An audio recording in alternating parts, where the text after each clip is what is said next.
제가 강제로 운동을 하고 있는 것 같습니다. 저도 오늘 차를 막아놔가지고 지금 운동을 하니까 참 좋습니다. 새벽에 나와서 영의 양식도 먹고 또 육체도 건강해지고 그런 것 같습니다. 창세기 13장 10절에서 18절까지 말씀, 오늘 창세기 13장 10절에서 18절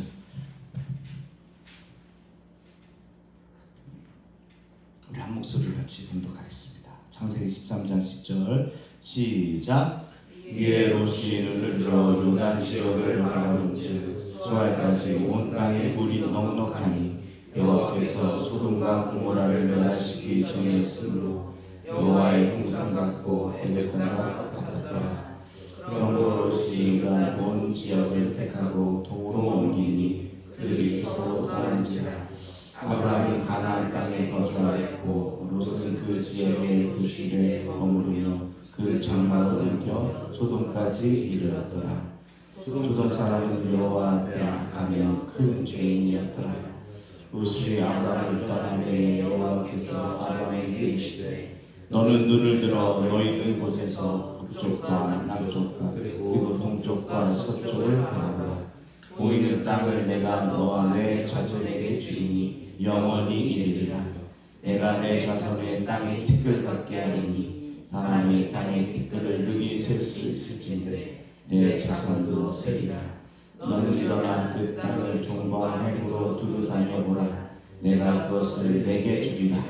이에 아브라함이 장막을 옮겨 헤브론에 있는 아므레 성수리 스불에 이르러 거주하며 거기서 여호와를 위하여 제단을 쌓았더라.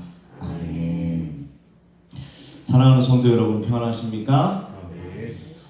아브라함이 재산을 늘릴 기회를 찾기보다 하나님을 알아보았다면 롯은 오늘 말씀에 이제 롯이 나오죠. 눈앞에 놓인 기회를 최대한 활용하는데 집중을 했습니다.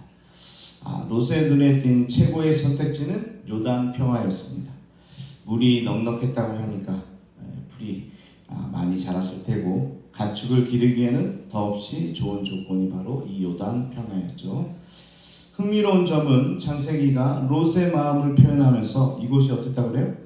에덴 동산과 애굽의 비유를 합니다.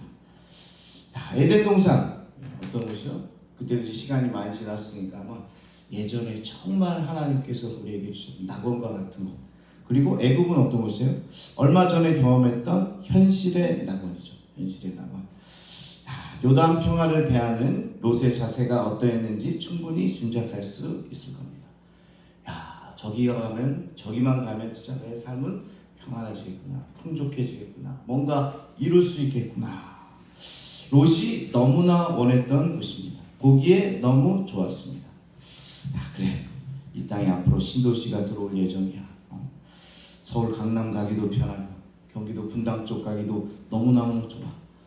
이곳이야말로 정말 하나님께서 우리에게 예약하고 이끄신 곳이야. 이곳에 있으면 앞으로 나에게 어마어마한 이득이 될 거야. 이 다 같은 마음으로 지금 교산 신도시에 오고 싶은 사람들이 그렇게 많다고 하더라고요. 여기만 있으면 집값도 많이 오르고 앞으로 살아갈 일에 도움이 많이 될 거야. 이런 마음으로 생각하면 될 겁니다. 롯이 바라보고 저기 신도시가 들어올 거야. 거기에 있으면 내가 다 풀릴 거야. 그런 마음으로 나아간 거죠. 근데요, 중요한 건 롯은 실패를 통해서 배운 게 없었다는 겁니다. 실패를 통해 배워라 이렇게 이야기했는데 모르겠습니다. 이 애굽에 가서의 실패가 그게 그냥 아브라함의 실책이지 자신과 상관없다고 여겼는지도 모르겠습니다. 롯은 애굽에 다녀오면서 배운 게 없었어요. 실패를 겪으면서 내 잘못이 아니라고 여겼는지도 모르겠습니다. 그러면서 이 롯은 풍족함에 대한 동경이 일어났다는 겁니다. 그래도 뭐니 해도 머니가 최고구나. 뭔가 가지고 있어야 힘을 발휘할 수 있겠구나. 기근을 만날 때마다 롯이 겪었을 고달픔을 생각하면 애굽의 풍요로움을 그리워하는 게 이해는 됩니다만은 고난 중에 성장하지 못하면 돌아오는 결과는 하나뿐입니다. 다시 이야기합니다. 고난 중에서 실패 가운데 배우는 게 없다면 돌아오는 결과는 하나입니다. 배울 때까지 그 고통을 반복하게 하십니다. 이걸 통해서 못 배웠는데 뭐라고요? 계속 그 고난이 찾아옵니다. 그러니까요, 이 물질에 굉장히 민감한 분들, 또 물질에 얽매여 있는 분들은 시험이 뭘로 와요? 물질로 오는 거예요. 계속 그것을 벗어나지 못하면요, 그 시험을 계속 주는 거예요. 관계적으로도 그렇고요, 뭔가 연약한 부분에 시험이 계속 찾아오는 거예요. 왜냐하면 그것을 넘어서서 이제 좀 단단해지라고 하는 거죠. 실패를 통해 배우지 못한다면 똑같은 실패가 우리의 삶의 주변을 뱅뱅 돌고 있는 겁니다. 마치 친구처럼, 친한 친구처럼 언젠간 넘어선 것 같은데 또 다가오면 실패하는 거죠. 실패를 통해서 배우지 못하면요, 같은 문제가 계속 이 패턴이라는 이름으로 계속 내 삶 가운데 일어나게 되는 겁니다. 이게 삶의 양식이죠. 우리 사람들이 안 변한다는 이유가 바로 여기에 있어요. 어떤 분이 예를 들면 결혼을 해서 사는데 이 부분과 너무 안 맞아서 이혼을 하게 돼요. 그런데 다시 재혼을 해도 누굴 만나요? 그 문제를 가지고 있는 분을 또 만나요. 그런 분들 자주 봐요. 왜냐하면 자기하는 문제이기 때문에 그렇습니다. 그래서 이 실패라는 것을 극복하지 못하고 배우지 못하면 뭐예요? 계속 내 주변에 뱅뱅 돌면서 그 문제로 쓰러질 수밖에 없는 거죠. 자, 롯이 에덴 동산과 애굽을 떠올릴 만큼 좋아 보였던 땅의 실체는 결국 죄로 물든 땅 소돔과 고모라였고, 훗날 롯은 파멸 직전까지 몰리게 된다. 이 기근이나 어려움이나 이것을 극복하지 못하니까 거기에 풍요로움이 아니라 다시 쫓겨나는 그런 역사를 맞이하게 되는 거죠. 자, 한편 롯이 떠난 뒤에 아브라함은 혼자 남게 되었습니다. 이 아브라함은 롯과 헤어진 일로 꽤 큰 상실감을 느꼈어요. 아브라함에게 있어서는 물질은 큰 영향을 주지 않았어요. 물질은 넘어섰어요. 이 아브라함이. 이 애굽의 산을 보고 다 뺏겼다가 더 많이 채워지는 것, 하나님의 역사를 보면서 물질은 내가 아둥바둥한다고 생기는 게 아니구나. 하나님께서 부어주는 거구나. 그것을 깨달았어요. 근데 실은 아브라함의 아킬레스건 같은 게 하나 있죠. 그게 바로 이 관계였다는 겁니다. 아들로 생각하고 있었는데 오히려 이 갈라섬이 아브라함에게 더 상처가 되지 않았을까. 롯은 그의 아버지 하란이 갈대아에서 죽은 이후 이 아브라함에게 아들 같은 존재였다는 겁니다. 아브라함에게는 어떤 시련이 찾아와요? 이 관계적인 시험이 찾아오는 겁니다. 자, 그런데요, 이것도 하나의 훈련입니다. 훈련. 믿음의 사람으로 가는 길이라는 겁니다. 왜 하나님은 우리가 의지하는 모든 것을 끊게 하십니까? 내가 그래도 마지막으로 붙잡고 있는 거 왜 그걸 놓게 하세요? 그냥 그걸 놔야 우리가 하나님만 의지하며 살 수 있기 때문에 그렇습니다. 뭔가 내가 여전히 들고 있는 게 있으면요, 하나님보다 그것을 먼저 봐요. 그래도 내게 남은 게 이거 있지. 그래도 내 도와줄 누가 있지. 그리고 나에 뭐가 있지. 이게 있다고 생각하면 그래도 하나님께 가는 길이 돌아가게 돼요. 그런데 다 없으면요, 하나님께 매달릴 수밖에 없는 겁니다. 물질이, 관계가, 가족이 때로는 하나님만 의지하는데 방해가 될 때도 있다는 겁니다. 이 모든 게 끊어질 때 우리는 하나님만 바라보게 된다라는 사실이죠. 우르에서 아브라함은 하나님의 말씀에 따라 순종했지만 지난 삶과 작별할 준비가 되어 있지 않았습니다. 하지만 지난 시간 롯에게 먼저 선택권을 주면서 물질을 내려놓게 되었고, 오늘은 그에게 있어 너무나 중요한 가족 간의 관계도 내려놓게 되었다는 겁니다. 지난 시간 살펴본 대로 이 아브라함의 가계도가 굉장히 폐쇄적인 집안이라고 했잖아요. 닫혀 있으니까 더 끈끈했겠죠. 근데 그것조차도 내려놓을 수 있게 됐다. 그래서 이제 아브라함에게 남은 것은 하나님밖에 없었다. 자, 그렇게 되니까 하나님께서 약속을 하십니다. 아브라함에게 사라지니까 하나님께서 그때 돼서 약속의 말씀을 이제 부어주시는 거죠. 아브라함에게 그가 바라보는 사방의 땅은 그와 그 자손에게 영원히 주겠다고 약속을 하십니다. 야, 얼마나 귀한 약속 아닙니까? 이런 약속 들으면 너무 좋겠죠. 그리고 그 자손을 땅의 티끌같이 많아지게 하겠다. 이렇게 약속하십니다. 현 상황에 집착하지 말고 다시 한번 하나님의 약속을 바라고 소망을 품으라고 이야기하는 것입니다. 현실을 바라보지 말고 소망을 가져라. 여러분, 이 하나님께서 준비하신 진짜 선물을 받기 위해서는 이전에 가지고 있던 것을 내려놓아야 됩니다. 모든 예전 것을 내려놓을 때 새 것을 받을 수 있는 거예요. 그러니까 아까워하지 말고요, 다 내려놓으세요. 내가 내려놓는 순간 하나님께서 새 것을 준다는 거예요. 여러분, 새 거 좋지 않습니까? 헌 거보다 낫잖아요. 그러니까 가지고 있는 거 뭐 좋다고 여기지 마세요. 다 내려놓으면 가장 귀한 것으로 새 것으로 다 주신다는 거죠. 지금까지 말씀을 이제 한번 돌아보면요, 아브라함과 롯은 서로 다른 선택을 했습니다.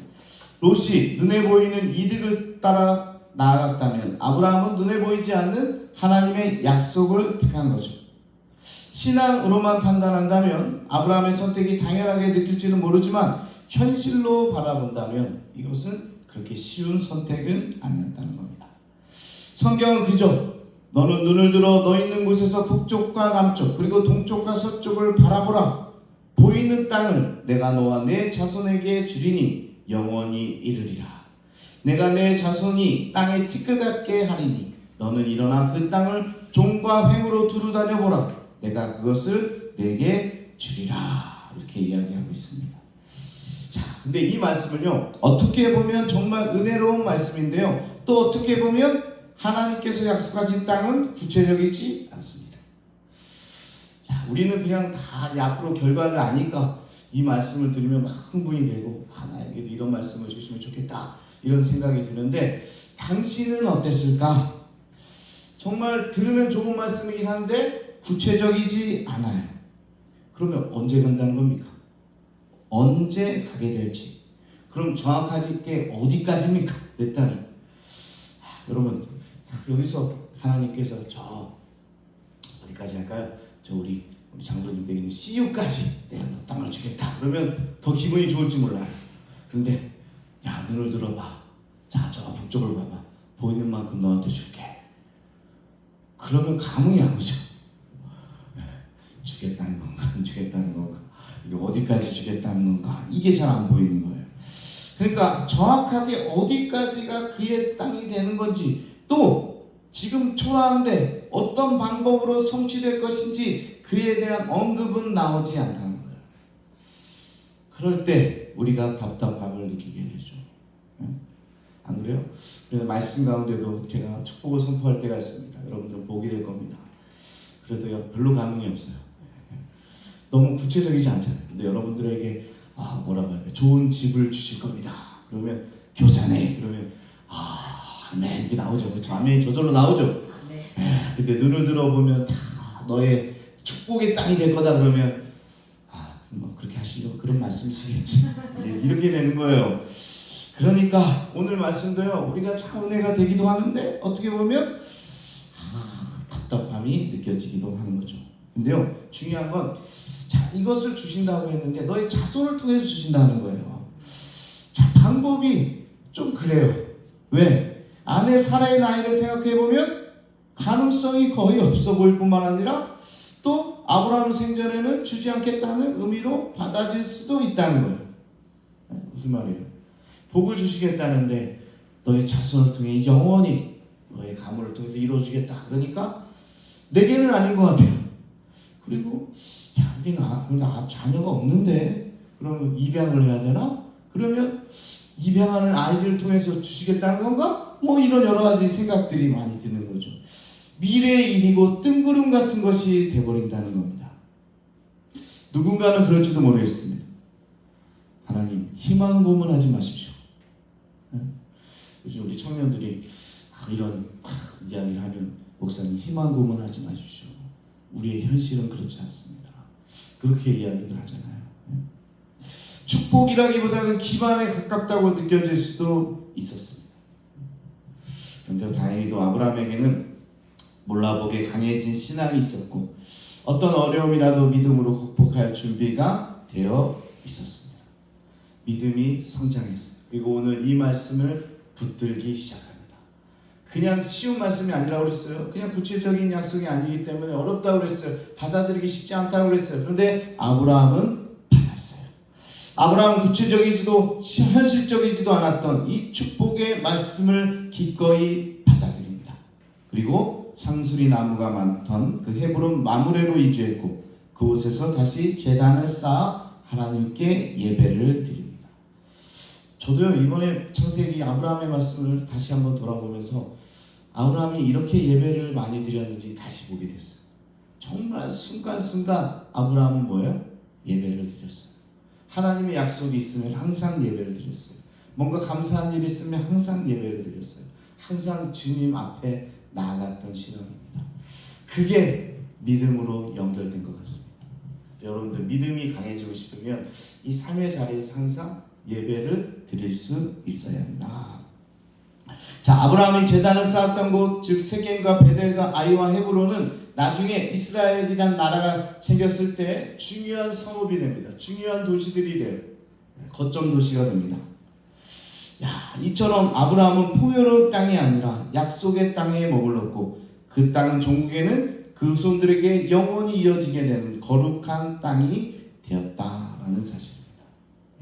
실제로 하나님께서 그런 땅으로 역사해 주셨다는 사실이죠. 우리의 가치관도 이처럼 물질적인 풍요가 아니라 하나님의 약속에 맞춰져 있어야 한다는 겁니다. 하나님 우리에게 물질도 주시고 때로는 여러 가지 세상의 성공도 누리게 하십니다. 그러나 그 자체가 하나님이 주시는 복의 핵심이라고 생각해서는 안 된다는 거예요. 물질이 쌓여서 이게 하나님께서 주시거구나. 하나님께서 물질을 주시는 건 맞아요. 또 하나님께서 세워주시는 것도 맞아요.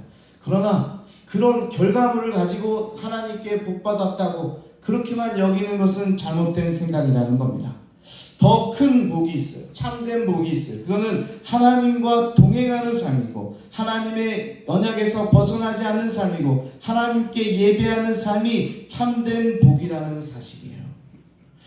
여러분 부수적인 복이 아니라 참된 복을 누리시기를 축복합니다.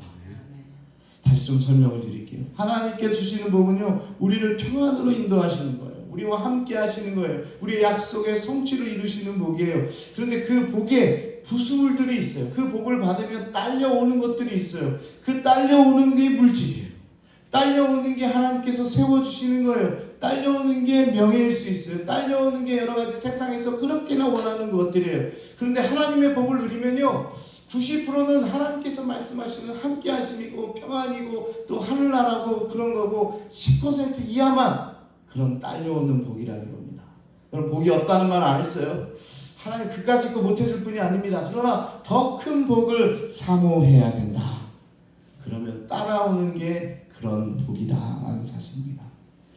그래서요 지금 눈앞에 펼쳐진 복이 아니라 하나님께서 약속하신 은혜의 복을 사모하는 여러분 되시기 바랍니다. 순서가 중요해요. 그러면요 여러분들이 꼭 지금 기도하고 있는 내용들은 그냥 보너스예요. 보너스. 여러분 보너스에 그냥 매달리겠습니까? 아니죠. 진정한 복을 사모하시기를 바랍니다. 그게 믿음의 사람과 평범한 사람의 차이일 겁니다. 무엇을 바라보며 좋아할 것인가? 롯이 아니라 아브라함의 방법대로 믿음의 눈으로 나아가는 여러분 모두가 되기를 축복합니다. 자, 오늘 함께 기도하겠습니다. 오늘 롯은 선택권을 받았어요. 정말 그럴 능력도 안 되고 그럴 위치도 아니었는데 아브라함이 그에게 양보했습니다. 그러면 하나님의 약속, 하나님 약속하신 땅으로 나아가야 되는데 그렇지 못했어요. 눈에 보이는 좋은 땅, 그곳으로 나아갔습니다. 또 아브라함은요 그곳을 이제 조카에게 주고 하나님이 약속하신 땅에 머물렀어요. 그때 하나님께서 귀한 약속을 다시 해주십니다. 북쪽과 남쪽과 동쪽과 서쪽과 너 모든 네가 가는 길에 하나님께서 그곳을 주겠다고 했어요. 정말 귀한 자손의 축복도 허락하신다고 했어요. 티끌같이 함께 하신다고 했어요. 그리고 종으로 회무로 다니는 모든 곳이 하나님께서 약속하신 땅이라고 이야기하는 겁니다. 어떻게 보면 현실적이지 않고 어떻게 보면 정말 구체적이지 않습니다. 그러나 하나님의 약속이니까 그것을 바라보고 나아가는 거예요. 그리고 그의 결과는 아브라함은 정말 믿음의 조상이 되고 그의 자손들을 통해서 하나님께 영광이 되었다는 사실입니다. 자, 오늘 귀한 말씀을 통해서 여러분도 깨닫기 원합니다. 눈으로 바라보는 좋아 보이는 것이 아니라 오늘도 사실은 잡히지 않지만 마치 희망 고문 같지만 하나님의 약속을 붙들고 나아가는 거예요. 그리고 오늘도 기도하는 거예요. 하나님께서 약속하신 그 땅을 바라보면서 나아가는 거예요. 그러면 하나님께서 여러분들에게 믿음을 주시고 그의 삶을 통해서 하나님께서 실현시켜 주실 겁니다. 그런 믿음을 가지고 오늘도 그 큰 하나님께서 보여주신 그 큰 아버지 하나님 믿음을 가지고 나아가기를 원합니다. 눈에 보이는 정도가 아니라 하나님을 바라보면서 하나님을 믿으면서 오늘도 주여 한번 부르시고 우리가 선택하며 나갑니다. 통성으로 기도하겠습니다. 주여